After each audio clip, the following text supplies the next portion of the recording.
You've interviewed JP, former US Army, and he, in one of his missions, encountered one of these giants that he was part of a 10-man mission, and he said this 14-foot sarcophagus, and inside it was this huge giant who was asleep, perfectly preserved, red hair, very long beard that kind of like stretched out, and this giant woke up during that mission. That he woke up and he moved on. And so there have been many other stories. I was about to ask you, so when they find them, they're perfectly preserved. We've also interviewed Timothy Alberino on this subject, who's studied extensively the giants and what the U.S. government knows about these giants. He's written books on it. I mean, he's certainly traveled around the world to uncover this.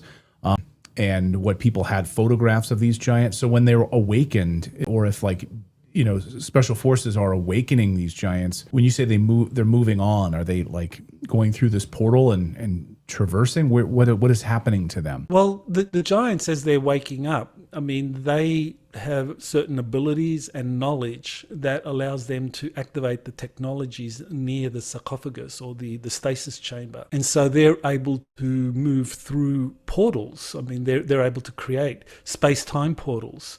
And this is something that was well established during the Montauk Project. You go back to 1971 to 1984, when the Montauk Project was created.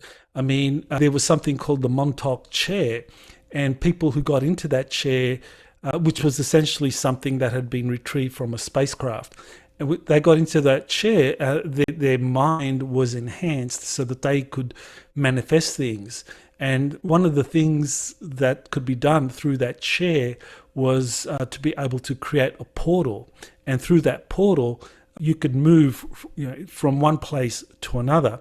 So it's the same thing for these giants. I mean, they would have all sorts of technologies that they could access, and they could move very, very rapidly. Again, this is something that's described in the Radu Cinema book series, Transylvania Sunrise, where there's a book 2 in the series describes the inner Earth, and it says that the inner Earth is filled with all of these portals where you travel from one place to another, or from one underground city to another through a portal that instantaneously takes you there, and that this is known to the global elite, but has been kept from the rest of the population. So we don't know about these portals, but those who have access to the knowledge, they're able to identify where the portals are and to be able to use them for instantaneous travel anywhere around the planet. So that's why they would want to go to war in Iran, because these portals are just incredibly powerful.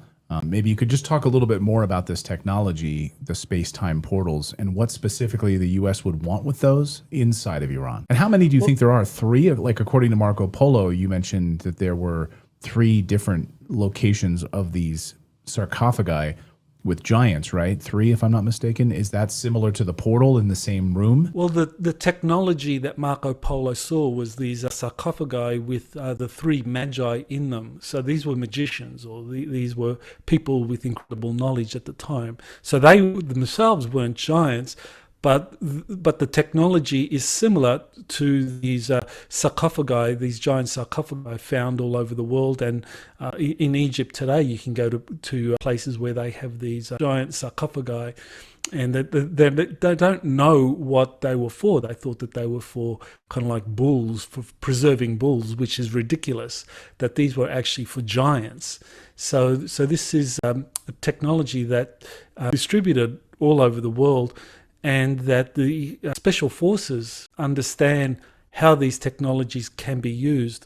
And so when they began identifying those space-time anomalies in all these different countries, including Iran, they had to get access to prevent the government and of course, all of those 7 countries identified by Wesley Clark back in 2001, they were all authoritarian regimes.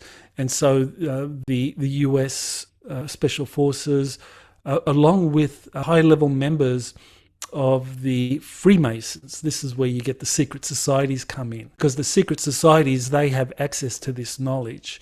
and to this ancient technology. They know all about it. It's handed down from generation to generation in Freemasons and other secret societies. So what was done was that these secret societies, they would monitor developments in terms of where these anomalies were being found, and then they would pressure the United States government to come up with a rationale for taking over that country, forcing that country to do something like join NATO, which is what happened in the case of Romania. In the case of Saddam Hussein, there was no chance that he would kind of like hand over this technology, so they came up with the war. So this is where we get the real culprit for these wars. It's not so much elected politicians such as Netanyahu. It's really the secret societies such as the Freemasons who understand the significance of these space-time anomalies, portals, giants, and they want to get control over those, and so they come with justification or pressure political representatives to come up with a rationale for why they need to invade that country. So with Romania, for instance, is the United States still in charge of the portal that was discovered in Romania?